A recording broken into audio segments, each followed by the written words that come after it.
0, 1. Let's get started.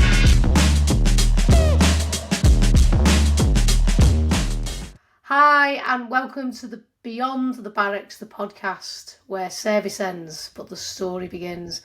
And I'm thrilled to have Jonny Ball here, veteran, campaigner and Invictus athlete. How's things? Amazing. Well, do you know what? You have good days and bad days, don't you? And that's completely normal. You've definitely caught me on a good day. And I think it's probably because of two factors. I started off with some fizz this morning because I've checked in. My body's all right. My ailments are playing ball for a change. And so I had a good fizz session. And then I walked my little girl to school, which is always a joy from hearing what a 5-year-old has to say about the world. So that sets you up for the day, I think. Yeah. I like to start with fizz, and then I don't get the walking the child to school, but I can imagine because they come up with some crazy stuff, don't they?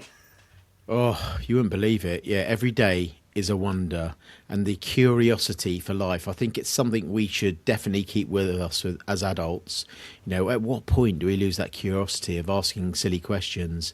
Because every now and again there's something profound will be asked out of the mouths of babes, either simply amusing. Mostly amusing, my little girl. She's a character. Yeah. My sister's a teacher, and I keep telling her she should write books because every sort of weekends we'll come together and she'll say, yeah, this kid did this kid. It's like, you should write it down. It's hilarious. But yeah, gotta love them. Yeah, so if we jump right into it, so how did you start life? Where was your upbringing and what did that look like? Well, I grew up in a mixture, really, of mostly in Kent, because my family were part of the classic London overspill family. As London was growing, a lot of families were ejected around the peripheries of London or given the opportunity to get themselves out of what they'd been born into. So I do like to say both my parents grew up in pretty challenging environments in southeast London, working class background, and thanks to the opportunity of moving to a different council house into Kent, they brought the four of us up in Kent. So I had a wonderful childhood that was full of opportunity. It was so funny, though, because our primary school were full of a load of kids that sounded like little cockneys because all of our parents were part of that London overspill exodus. But grew up in an amazing C of E school, amazing childhood, and each of the summers were spent in southeast London. So the four of us, we kind of did a split shift. There's my late beautiful older sister who sadly passed when she was 45, but my sister, my older brother, they'd go off to the grandparents, and then we'd kind of do a high five, and then me and my little brother would go up as well. But I'm full of memories of southeast London, meeting kids that looked a little bit different to me, because obviously London was a lot more diverse than rural Kent, and my nan just taking us on days out across London on the double-decker bus to places. So for me, I had a really good childhood, and the inspiration of the military, what binds you and I together, really came from my grandfather, who had served in the Royal West Kent Regiment during national service, and then he stayed on as a regular. And it was his inspiration. He taught me how to ball boots, and I guess he's the first veteran I ever met properly, apart from my school caretaker, Mr. Webb. And he inspired me to join the Cadets. And after that was the bug, joining the Cadets.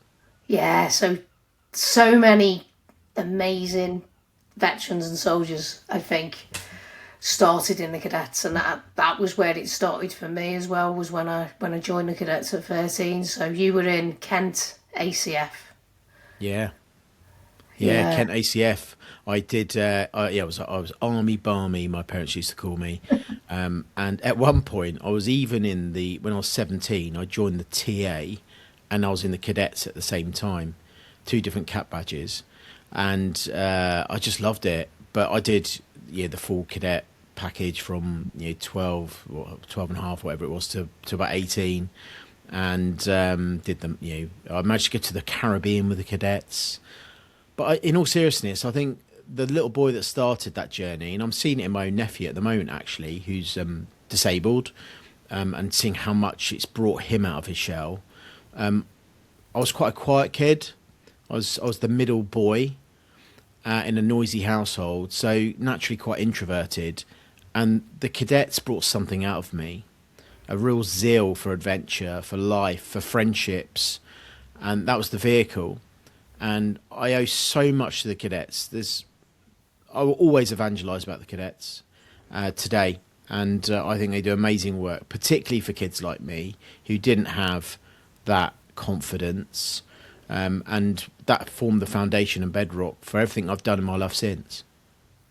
Yeah, definitely. I relate everything back similar to you. I was the youngest, and I was. Some people would be like, "No, you were never shy," but I still am the quietest member of the family, believe it or not. But I was quite a shy child as well, and the cadets definitely taught me amazing skills. I still remember my first lesson, which was first aid, which is a lifelong skill that you can get, to leadership, to, at 16, 17, standing up as a little corporal, teaching other cadets, and it's crazy. And now I'm a cadet instructor, and I get to see these little cadets, like you would have been, a little 12-year-old grow into amazing 18-year-olds that go forward and lead in society. It's brilliant, isn't it? Yeah, you see that seed being planted and then blooming right the way through. What a privilege. Well, Yeah. first of all, thanks for what you're doing to inspire those young people. But secondly, what a privilege to see that journey as well. And many of my friends today that I still stay in touch with from all those time are those that I met in the cadets. And it's just that belief. We live in a society where kids are continuously told how useless they are. But you get something in the cadets that tells you that we believe in them. And I think we need to hear that, or we need to say it to people a little bit more often, those young people, because they are the best of us. And the reality is that those in uniform today, in His Majesty's uniform, you're more likely to meet a cadet than you are someone in the regular or the reserve forces. They are our walking, talking adverts for uniform service in our communities. And I think we need to acknowledge that, recognise that and support it, which is why I welcome the recent news of the uplift in support to the cadets.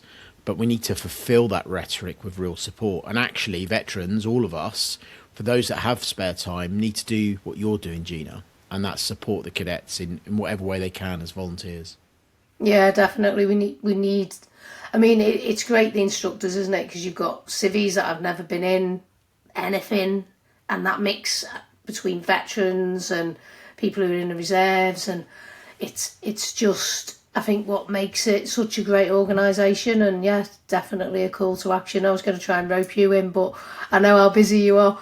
I've got a few ideas, but we'll We'll see. talk We'll see. offline. I'll get you signed up again.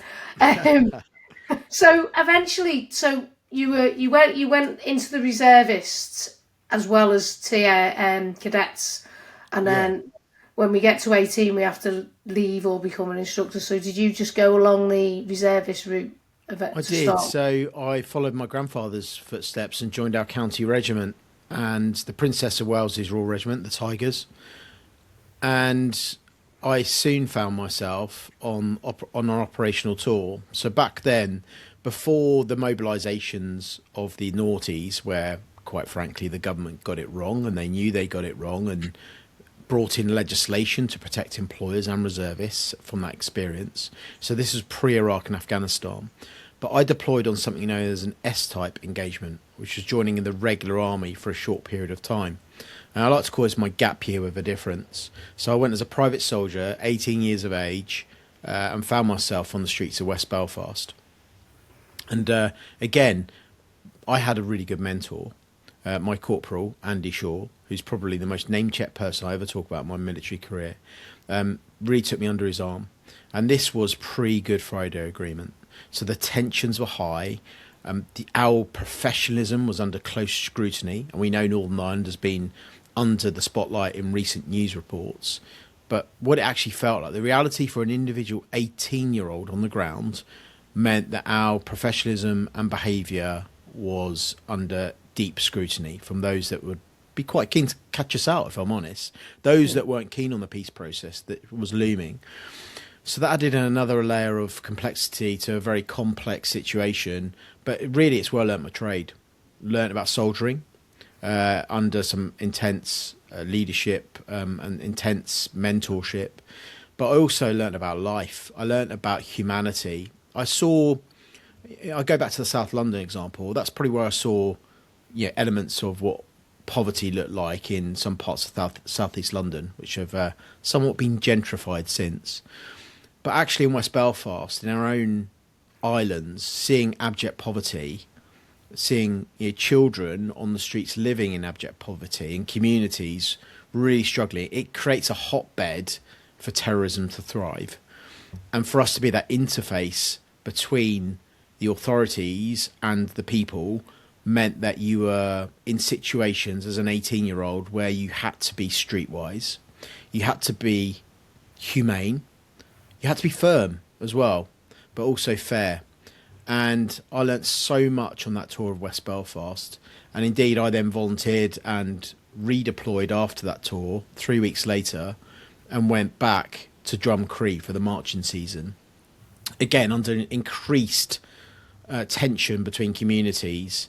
And as part of that, there was one particular incident which I'll remember is when Jerry Adams turned up to a march in which we were all geared up in our right gear, ready to deploy on the street in in Belfast city centre, essentially, the Ormar Road, where there was going to be a march. And we're all ready, and this presidential cavalcade turned up, and out stepped Jerry Adams. He went and spoke to the police officer on responsible. Something was said, I think a phone came out, and then immediately we were told to leave. Yeah, that was the power of politics. That was the situation as it was at the time. But I'm really proud of our contributions as the UK forces for what we did to facilitate and create the frameworks for peace. But let's not forget those that ultimately were responsible, the politicians who hated each other, but the community, those that were brave enough to vote for peace. And it's a fragile peace, but it was a peace that had brokered centuries of conflict, essentially. So yeah, it was my apprenticeship with a difference, that's for sure. Yeah, so I mean, Northern Ireland is as you say, so incredibly complex. Even if you study it, unless you've been there and lived it and walked through the streets and seen, the love and the hate in the same community, it's such a hard essence to explain, isn't it? And then to be 18 and that's your first experience is like quite mind blown, really. And I think that's probably why we had such great soldiers to then take that humility and ethos and professionalism into later wars, in the 2000s, which I know you were involved with, because we cut our teeth. We really did, and it certainly benefited me for when I redeployed in my 30s to Afghanistan. But I think it's a real privilege, actually, to have been part of that history. It wasn't lost upon me that it did feel like a historical moment at that time. And there's something innate in me as well that my own family history is rooted in as an Irish immigrant. So Bernard O'Shea and his family, my father's father, was from County Cork. And he actually served. My dad's dad was 56 when he had my dad. My dad's in his mid-70s. So it will explain the possibility that my own grandfather served in World War One. It's someone I didn't meet. Someone who was also 18 when he deployed to the Western Front with the Duke of Cambridge's own, the Middlesex Regiment, which, funny enough, the PWRR, that's our antecedent regiment. So both paternal and maternal grandfathers served in the lineage of the PWRR. I'm really proud of that. But I just think back to someone who I've only seen photos of, Bernard, what it was like for him as an 18-year-old in on the Western Front, what it was like for me as an 18-year-old in Northern Ireland. And I know as a 30-year-old, I think I was when I was in Afghanistan, the 18-year-olds I worked with, there's a commonality there that every single generation steps up to when they're called. And I'm sure in 1914, there were people doubting the abilities of 18-year-olds. Certainly my generation was called the PlayStation generation. We grew up with Game Boys and PlayStations and we're told we amount to nothing. But that's a generation that did some of the hardest war fighting in a generation since Korea. And do you know what? We performed pretty well, didn't we? So I think the message there is, come back to your point about the cadets, as we look at 18-year-olds, yes, they've got different challenges. Yes, they grew up through a pandemic. Yes, they've got, they're looking at their phones all the time. But does that make them any less capable? I'd say no. I said, as if we give them the belief and the opportunity that I've experienced, that you've experienced, then they can step up and face the threats that we face today. So I think every 18-year-old, it's our duty as the older people to provide that mentorship and not write them off, because generations have proven we can do just that. Yeah, I totally agree, because as you were saying, when I was joining up at 19 and you were there at 18, it was, we were young, weren't we? But we still got out there. I was, only at my regiment for about a month and I was deployed over to Bosnia, and it's like, I was like, what? I'm going to Bosnia? What's that all about? And signals, we went on our own, but you got there and you embraced what you had to do, because it was kind of sink or swim, but because of your training, because the British military is great at training, it sets you up, doesn't it, for essentially combat. It does. And I think the word initiation is a dirty word in the context of the military experience, because older people have abused that at the unit level, and we've seen that reported, haven't we, as well, and the tragedies that have come from that. But initiation can take a positive meaning too. So our training was a form of initiation, and it's what was experienced in tribal cultures for centuries. Young people, you don't just become a child and then get out into life without any form of initiation. So what basic training is, or pre-deployment training, is a form of initiation that sets you up for those difficult times that we have all faced. And I think that's where we let our young people down, because we're so frightened to perhaps initiate our young people like they've done for centuries in tribal communities, where you'd see, elder tribesmen take on board the youngsters and put them out there in the wild, but under controlled risk. It would set them up so when stuff does go wrong and they're on their own, they're better prepared. So I think we have an uneasy relationship with initiation. The cadets is a form of initiation. Training is a form of initiation. And if you get it right and you do it right under control, with some governance and some framework and support around it, it can actually set you up for life and set you up when you find yourself on the Andersonstown Road when your magazine falls off your weapon, like it did me. And it's like, right, what do I do next?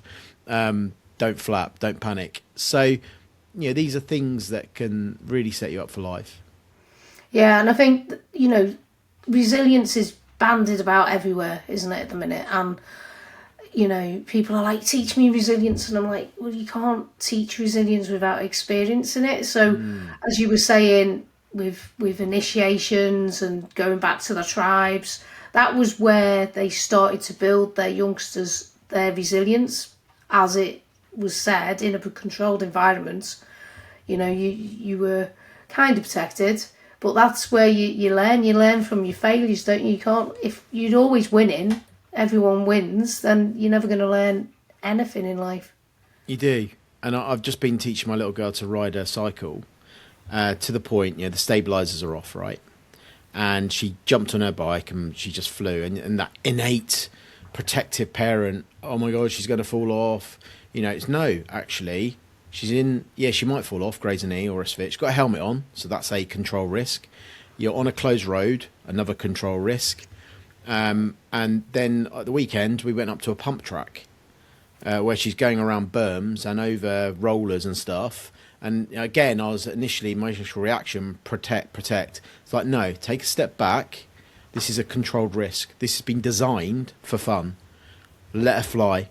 And that will build up. It's an initiation, but that builds up the resilience for that day when she's, wanging it on her own through the woods or something, where she's building up the skills and resilience to be able to deal with something when I'm not there. So I think us as parents is really tricky. We kind of have to allow our controlled risks around our children to simply just to be and just happen. Yeah, and I don't think you realise it till you're older, do you? Because I now look back and think, oh my God, I must have been horrendous for my mum. There goes my youngest off to the army. And you don't consider it. Yeah, it must be like, because there's no control, is there? You've just got to hope that their sergeants looked after us, or our officers. So yeah, they put the trust in others, and that's really important. Why the behaviours of those. I've been an instructor, and when I rejoined the intelligence corps later on in life, I actually got bullied in training, and I said to myself, if I ever have the privilege of being a mentor and instructor, that's the example of I won't be. And that really weighed on me when I had the privilege of becoming an instructor, because the parents, or in this case, they were a little bit older people coming through training because they're Inc. Corps reservists. They put the trust, their partners, their families put the trust on you to help build that resilience, because they're not there, so it's down to you. And some of those environments can be higher risk, when you're on exercise and dealing with ammunition and whatnot, and more danger is increased. So that is passed on, and we should be really cognizant of that for when you're in those positions too. Yeah, definitely. It makes you stop and think, doesn't it? Definitely. So you alluded to it. So somehow you got from PWRR to a linguist in the Inc. Corps. So how did that? Because that's not a natural transition, is it? Yeah, well, there was definitely a lot of different cap badges when we ended up at the Defence School of Languages, that's for sure. All sorts, a right Lickridge, all sorts group of people turned up for that. But to get there, for me, it started with disaster, because at university, I was in the Officers Training Corps. I did Cambrian Patrol. I was a platoon commander in the OTC. Basically, the degree got in the way of me wanting to soldier. And I then went to the regular commissions board and completely piled in on 2 counts. First of all, I went there with the flu. I should have just dipped out, so I didn't perform very well. And secondary to that, I failed my medical for having psoriasis. Now, this was the first moment of many medical setbacks throughout my military career that actually ended up in a medical discharge some years later. But so that was it for me. So I then went on an operational tour of Magaluf as a holiday rep. Now, for any of you that have deployed on operations to Bosnia, to West Belfast, or to Helmand province, then that will prepare you well for a bar crawl down the Magaluf strip at the height of the summer season. But in all seriousness, I spent 3 very happy years spending my winters in the French Alps, skiing and snowboarding, because that is my passion, dealing with a very different clientele, let's just say. And then in the summer, I was a kids rep looking after 3 to 8 year olds, as one of very few men working with a load of girls. And probably the toughest summer was that one in Magaluf, if I'm honest. Because when people go on holiday, right, they don't just leave their marital disputes at home. They don't just leave the fact that they're rubbish parents at home. And they don't just leave their alcoholism or everything else at home. They bring that with them, and comes back to that person that's responsible. You as the tour operator, in case me in the hotel, you're the responsible person. So a normal day at work looked like going to a hotel room, being sent down there by the hotel manager because a 17-year-old is unconscious because they've been drinking all week and haven't eaten, or they've been in a fight, or the Guardia Civil have decided to arrest one of your guests, or they've lost their passport, so you've got to contact the Foreign Office, or some young person's on holiday with their girlfriend, with their parents, and has gone completely out of control, and then the parent in the UK rings up and says, I want my child home, please. All of those things happen on holiday. So despite the sunny skies, particularly if they've got a wristband and access to unlimited San Miguel, then stuff happens. So for me, actually, the skills that I learned in West Belfast set me up to be able to deal with evicting 16 lads on the second night of their holiday from the hotel on my own, going into their hotel room saying, lads, you broke your contract because of the way you behaved. Goodbye. So that's quite a human skill to be able to do that, right? Yeah. And I made some great friends. And of course, I had a lot of fun. So that was really fun. But I got back from all of that because the party had to stop at some stage. And I then came back to the UK. Really, I kind of lost a bit of direction, and I really wanted to serve. So I then started a career in politics. I'd never been a member of a political party, from my family background, didn't have any connections, but I applied for essentially an apprenticeship with the Conservative Party. And in the same week, I'd applied for a similar one with the Lib Dems. I wasn't particularly ideological. I just wanted to serve. And the Conservative Party said yes, the Lib Dems said no. And the rest is history. So I spent a civilian career working in politics, working for many members of Parliament, including a Secretary of State for Defence, Grant Shapps, and many other names. And again, those skills that I learned, dealing on the street, dealing with constituents, running an MP's constituency office, all of that is rooted in my military experience. So anyone that has a military skill is a real good fit for working in that kind of work. But during that time, do you know what? I was losing friends, school friends in Iraq. I lost a very good friend of mine, Tom Tanswell, who was killed in Iraq. Another friend, a uni friend and a childhood friend that were really badly blown up in IED incident and ambushes in Afghanistan. And I felt guilty, Gina. I felt really guilty that I wasn't serving. So I thought, do you know what? Go and knock on the door of the local reserve unit, which happened to be the intelligence corps, because I was working in London. I said, hey, got psoriasis. Can I rejoin? They went, have you, has it been, symptoms been clear for a few? I was like, yeah, it's been clear for the last, I haven't been to the doctors for a few years.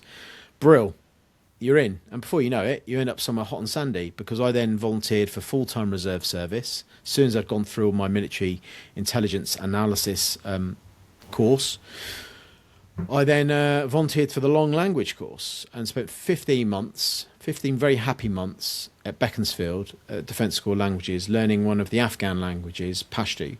Now, when you do that, you're going to end up in one place and one place only. All right, that's Helmand province. So I got myself very, very fit, because all we were seeing, this is 2010, that horrendous summer for the rifles had happened. We were seeing the TTP switch from kind of small arms to complex attacks. The IEDs threat was increasing, and the Union flag draped coffins were omnipresent on our TV screens. That wasn't lost upon me either. So again, risk. How do I mitigate against that? Training, fitness, do what I can. And that eventually saw me deploy to Helmand province in 2011 with as an individual augmentee attached to 20 Armoured Brigade. Well, that's definitely a different route. I don't know whether anybody could rival that route. And then, oh God, I struggle at speaking basic Spanish. It's just not in my head. But I know the army's so good at teaching stuff. But how did you cope with that language? Because Pashto, yeah, pretty badly, if I'm honest. So despite having had formal education, but despite being pretty good at languages in general, picking them up, whether that be in Spain or France from my holiday rep days, the issue is that when you arrived at the Defence School of Languages, we were immediately partook in a learning styles questionnaire. Now, they gathered in those results to tell you what kind of learner you were, told you what the result was, and then they promptly filed those in a shredder because the course was delivered in a very prescriptive, one-size-fits-all way. And I get it, right? Limited resources, limited time to develop an asset for an operational tour that was looming. So I struggled because it didn't suit my learning style. So I had to do a lot of regain in the evening, sitting down with our Afghan or Pakistani Pashtun natives to talk, because I learn languages by talking. But that was limited. There was a lot of reading, a lot of writing, didn't really suit me.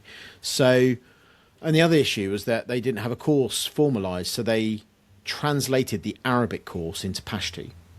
Now that's fine, but certain modules that you're looking at, remember at school when you're learning languages, you do the family, pets, the weather. Well, all that's fine. However, the vocab that we were really needing for Helmand province was around reconstruction, was around the Taliban. But the modules that we were learning were the nuclear program, because it was about Arabic that it translated. So I'll never forget the module we did where we were learning about the nuclear submarine program, because it had been translated from Arabic. Now, you don't have to be a geography expert to know that Afghanistan is landlocked. It doesn't have any submarines. So I'll never forget the Pashto word, history ubtel, which literally means nuclear underwater. When we spent a whole day, or if not more, doing this waste of time because our instructors had been told to. So It had its flaws. So I was up against it a little bit because I wasn't very good at passing their exams. I wasn't particularly good at that. I was quite frustrated about the content of the course. But you know what? By the time I got to Helmand province in 2011, I had a little blue notebook, which I've still got to this day, and I was curious. I used to just point at things on patrol. I used to say, what's that thing? Da Sashide. What is that thing? And they would tell me what it was, and I'd write it down. And just expose myself as much to speaking to Afghans, villagers, policemen. And that's how I learn languages. Yeah, I think that's how if I've learnt any language, it's always been from being in the place, but which is probably what it developed, didn't it, when you were deployed? So when you were deployed then, you were on the ground for, was it 6 months at a time? Yeah, 6.5 months in Afghanistan. So my role was, I was initially deployed as a linguist attached to the Military Stabilisation Support Group, which in old money, for those from Bosnia and Iraq, was known as CIMIC. So the reconstruction work. So we rebuilt a school. I was very proud of being part of the reopening of that school. Now, I say school, don't imagine your local Church of England primary school. You're talking about a mud hut in the middle of a Helmandi village that just had boys in it. But that said, it was education, which the Taliban didn't want. So I was very proud of that day. Got some wonderful photos of Boxing Day 2011. We were monitoring how many wells there were in the area. I was running every Saturday a claims clinic where Afghans would come in with dead animals in their wheelbarrows as a result of contacts, and say, right, you owe us money because my goat has been shot by British forces, and you'd have to investigate that a little bit because Afghans, bless them, have a brilliant knack of storytelling, and sometimes that would stray into elaboration. So you'd have to quiz them and get evidence for that. Solar panels being damaged was a common one as well, as a result of Chinooks flying over and blowing them off the top of their compounds. So that's fascinating because I used to get really up close and personal with Afghans, Afghan farmers, villagers, proper Afghans. And that was a real privilege. And then as the reconstruction efforts started to dial down a bit and we were handing over responsibility to the Afghans, I did a lot of work with the Afghan National Police, training them. And that was probably my most fascinating part of the tour, where I got to go around Helmand province, visit remote police checkpoints, the best of which was Bolan Fort, which is, Bost Fort, which was previously housed by Alexander the Great, Genghis Khan, thousands of years old, a UNESCO heritage site, phenomenal place. Beautiful. I've got some amazing photos deep down in the south of Helmand. Very few British people have been there, but there was a remote police checkpoint there we visited. Unbelievable day.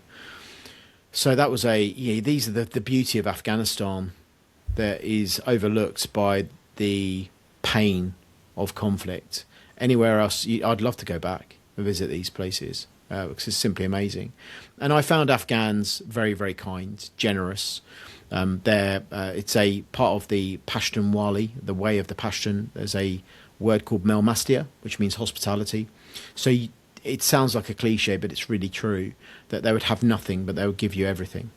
And you'd go to a checkpoint, they would give you bread, they'll give you tea, and you'd sit down and just talk. And we talk about mental health in this country, in the Western civilization, about just talk. Well, I'll tell you what, the Afghans are really good at it, because you'd go into somewhere and you just chew the fat for ages. You'd sit in a circle, and so there was kind of a commonality to that, an equity to that, and you just talk about family, you talk about all sorts of stuff, what's going on, rather than just turning up somewhere and saying, if we go into a shop, we might, 9 times out of 10 you won't ask how people are. You say, "Excuse me, where's the milk, please?" Whereas if that was an Afghan, they'd go in and say, "All right, how's your mum doing? How are you?" So I think that's probably why I love living in a village, because you kind of get a taste of that proper community. And definitely from a mental health perspective, it's scientifically proven if you live in those kind of societies and part of groups and communities, you live longer. Yeah, yeah. I mean, my experience of the Middle East kind of similar. When I particularly remember getting some pomegranate juice from a little vendor stall, and they're like, come in and sit down, and don't like we normally do, rush off, and sit down and we'll talk to you, and you start thinking, oh, they're trying to sell me something, when you first start, or they're trying to get something out of me, but they're not. They're just interested in humans, which is the bit that I always love about my service, is the humanity side of it, as opposed to the guns and bullets, which most of the press report on. They don't report on the heart and mind stories, because they're not newsworthy, are they? And No, and the connection between humans. exactly. They're very human stories. And do you know what? I was told a few myths. When you go to an Islamic country, don't talk about religion, and don't you'll never see women. Absolute false. I think my first patrol, I saw women work in the fields out in public. Yes, they were covered, but I saw women out in the public. I speak about religion all the time. I have a faith of Christian faith, and used to just talk about religion because it's deeply important to them. That's a connection. And yes, I'd tell them I'm a Christian. I think the word is Isawi from memory. Oh, crikey, this is a 14-year-old vocabulary that I haven't used. And you tell them that you had faith, and they loved it, that you were a believer.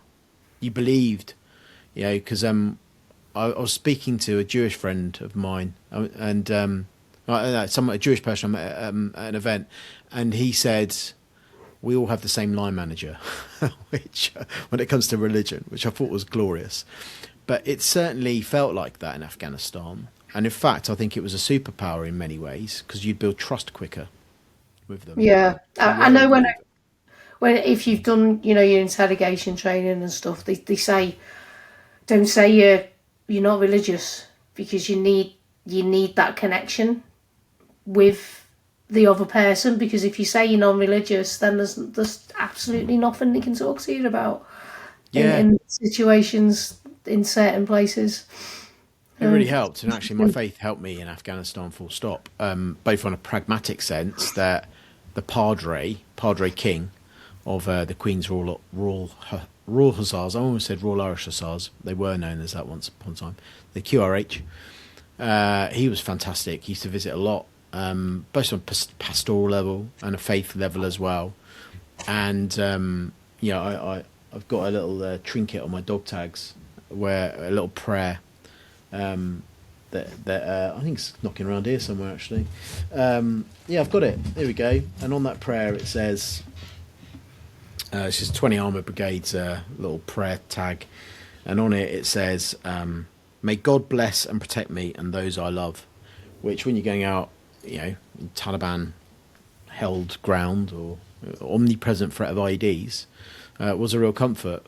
But I think for most military people, it's just having a belief. It doesn't necessarily have to be a prescribed faith. It just be the belief of something. I know that some military people have a connection with some of the Norse gods, and all this kind of warrior culture, which is absolutely, valid. If it gives you a belief in something, and I think that was really quite pertinent in Afghanistan, because with Afghans, certainly, if you didn't believe in anything, it just didn't really land, didn't compute at all.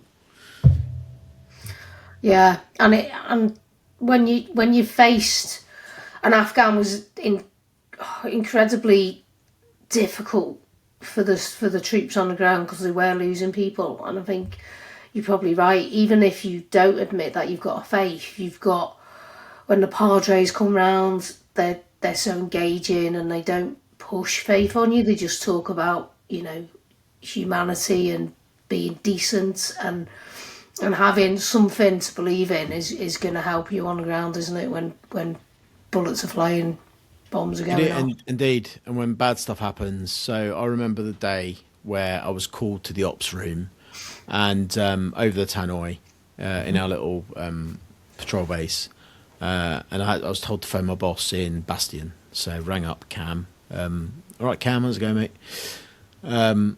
And he said, Johnny, got some bad news. Ant Downing's been killed in Kabul. He was attached to special forces. He was from our cohort. I flew out to Afghanistan with Ant. I lived with him for 15 months at the language school. And I remember, I felt quite alone because I was on my own, deployed on my own. And one of my team, because we were dispersed all over Afghanistan, and I was new to this unit. I was attached to the QRH and the Yorkshire Regiment, and actually the PWRR were there too. And I remember walking to the bottom of the patrol base, and I looked up at the sky, and a blackbird, or a crow, sorry. It was a crow flying overhead above the Burns pit, kind of must have been wafting off the thermals of the Burns pit. And it was azure blue sky, and it was just like this moment where there was a bit of a connection to Ant. It felt like a bit of a moment just to kind of process. So that was a belief. I don't know how much you want to look into that. I've never really analysed it. It just happened. And for me, I found it a huge comfort that I didn't feel alone. There was a connection with nature, I guess, with that bird flying overhead as I was processing some pretty grim news.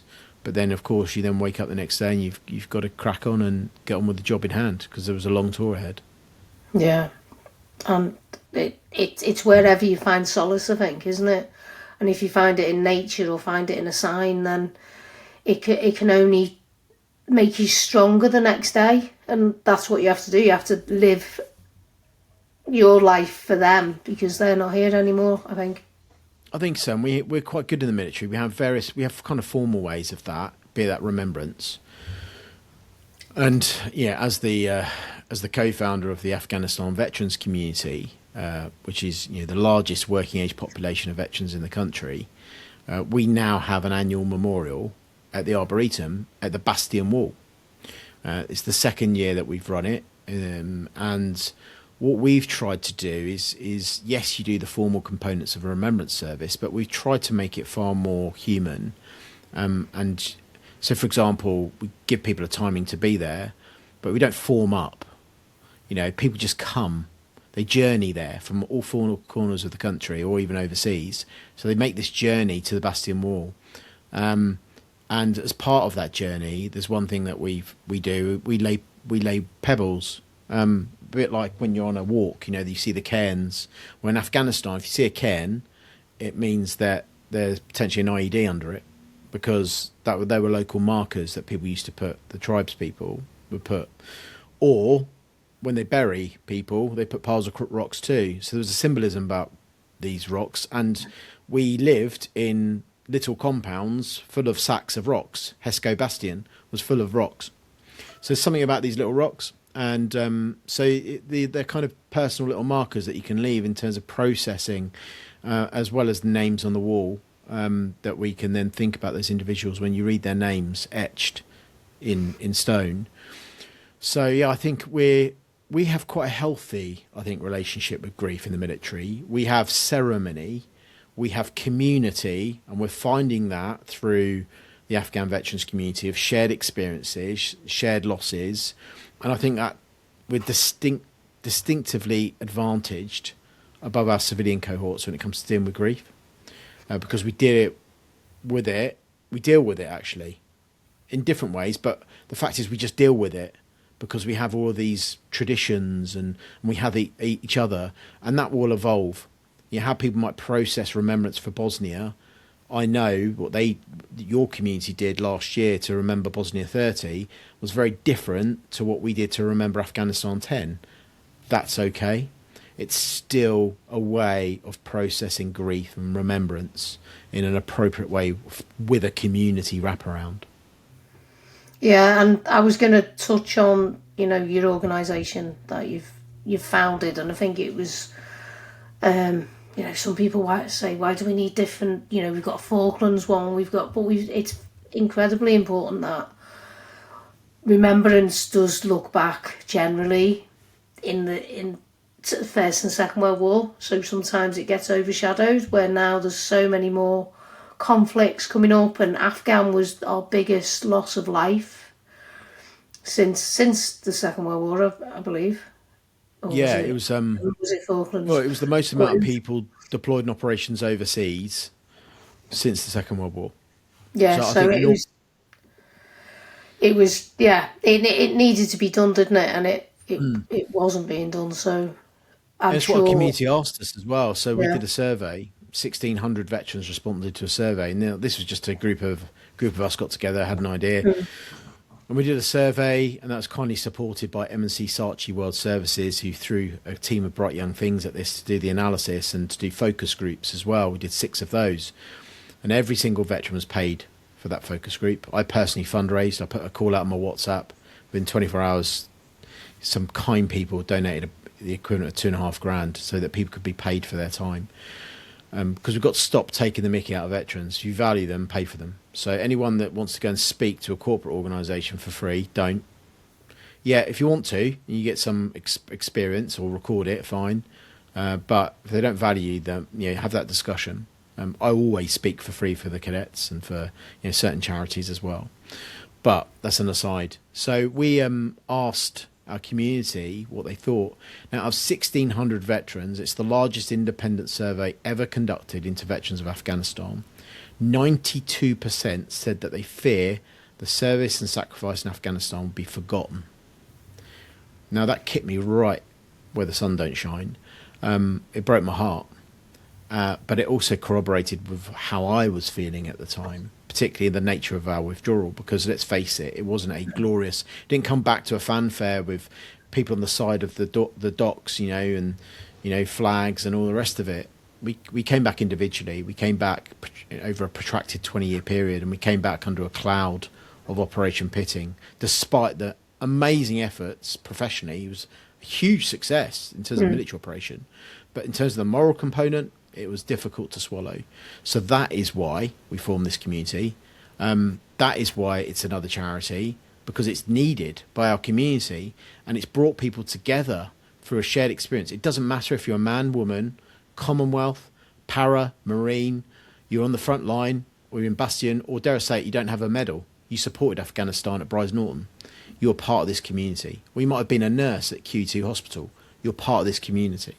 So it's a very inclusive community, and we're doing things in a modern way. But yes, as much as we look back, and we'll do that, and we do it appropriately, we look forward, because Afghanistan veterans are in your community. They are your local counsellors. They are your local teachers. They are parents. By and large, they are working age, and they have an enormous amount to contribute based on some pretty phenomenal experiences. Enormous amounts of things to contribute to society and your community. So it's important, and it's only right we shine a spotlight on them. And the way we've done that is providing some leadership. Because if we didn't do it as Afghan veterans, then who would have done it? Yeah, and it's incredibly important, the work that you've done and will continue to do with it, because I know I've got a lot of friends who talk about it, and it's for the veteran community. It's helped immensely, and it's help our veterans with mental health, with part of, as you say, somewhere they can go and they can talk about their experiences. And I know you're a massive advocate on mental health, and which is why you started into your fizz, wasn't it, and competing with Invictus. Yeah, mental health, right? So I think I'd like to caveat this on mental health. I think that we need to. Yeah, it's time to talk, and I wish they'd just called me. All these things quite rightly get thrown around, but there's around mental health. I think there's two different distinct things. There's mental health injury, which I have from trauma, ironically not from Helmand, but from Harley Davidson's. Being the great stunt rider I am, and someone obviously not hearing how loud my pipes were, I got smashed off my bike and had 7 surgeries and a D-glove. Knee, lost my leg, 4 years worth of surgeries, but I got there. I still have a leg. Is that why you got MD'd? Yeah. Yeah. So there's mental health injury from trauma, and the second piece is mental fitness. Now, we all have mental fitness. We don't all have a mental health injury. So unfortunately, the two things get conflated and confused. It's really important. So over the last year, I've had some pretty poor mental health fitness. Work's been crazy.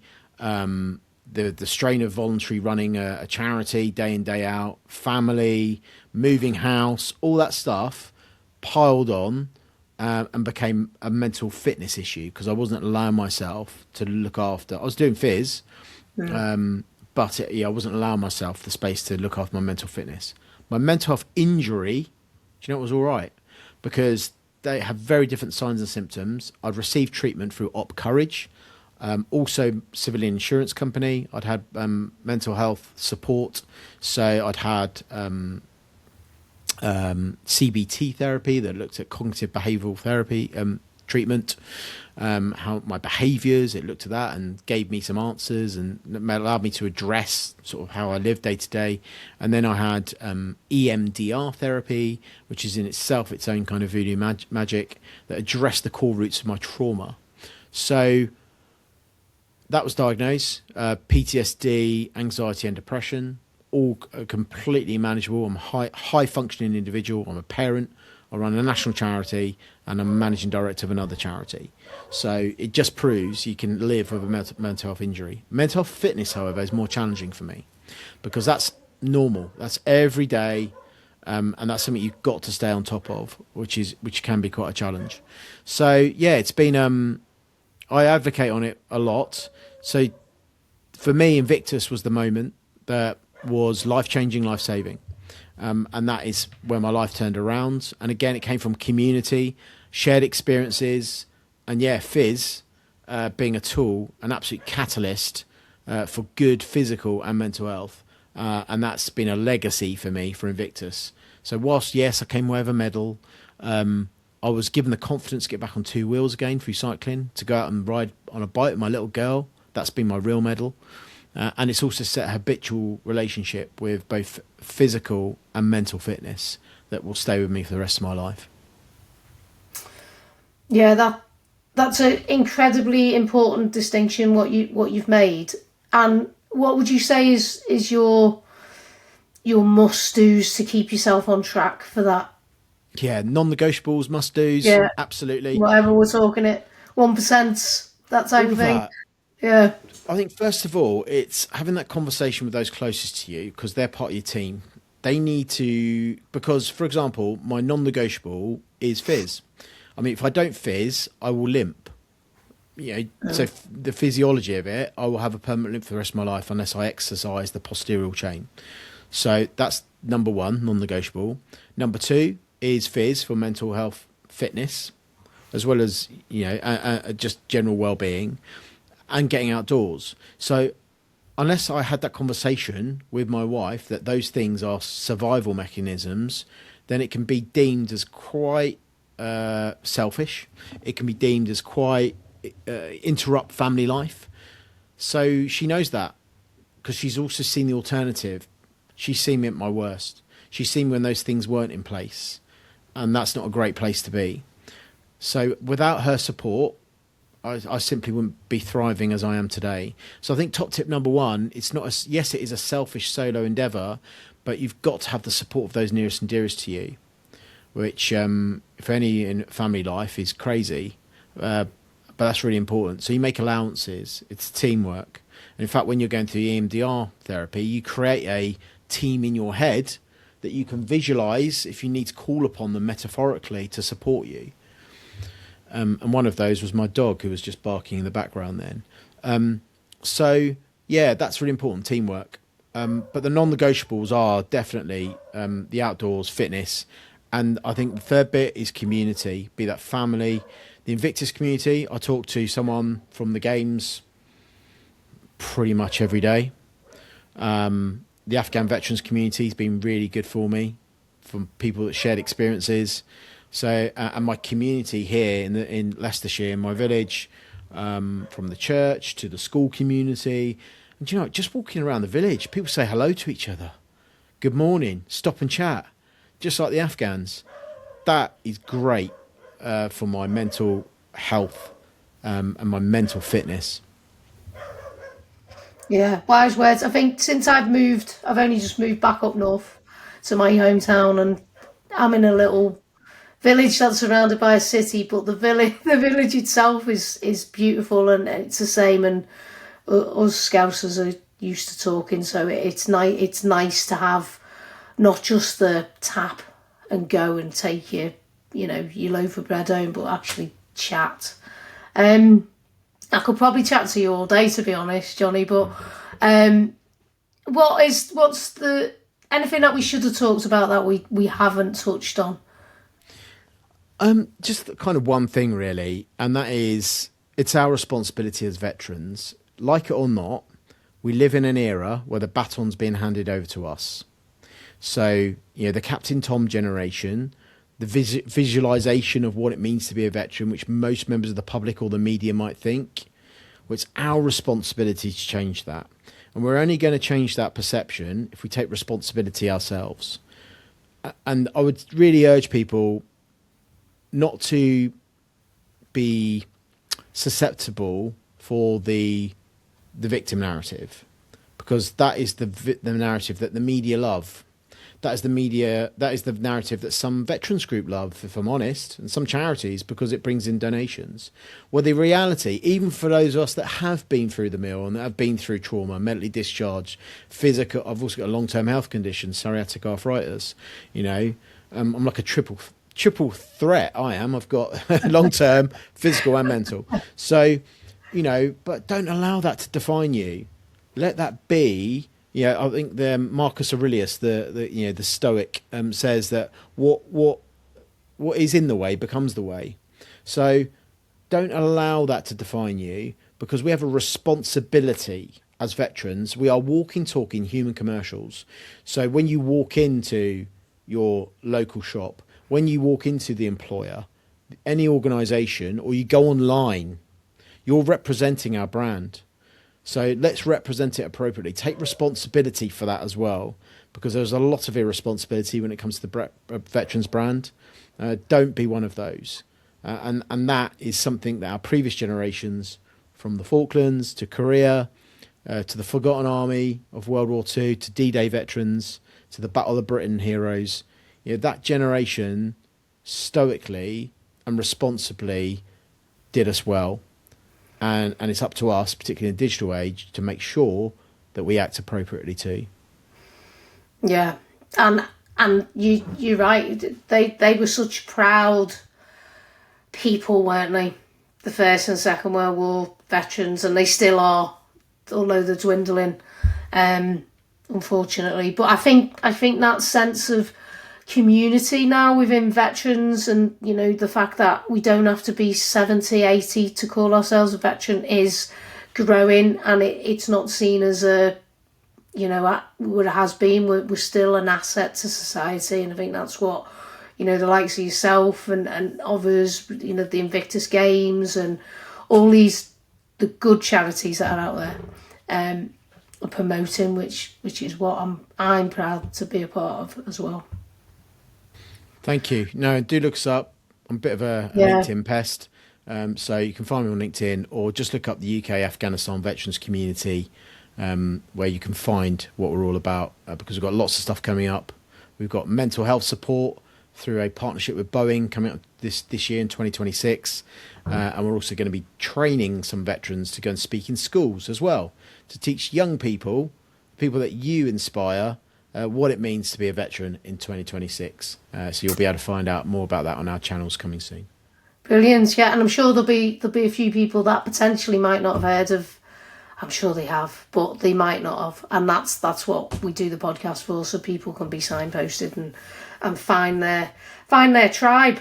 Well, thanks so much, and I'm sure I'll have you back on if you'll come back on, and I'm looking forward to see where things go with yourself and the charity. It's been amazing. Thank you. Pleasure. Thanks, Gina.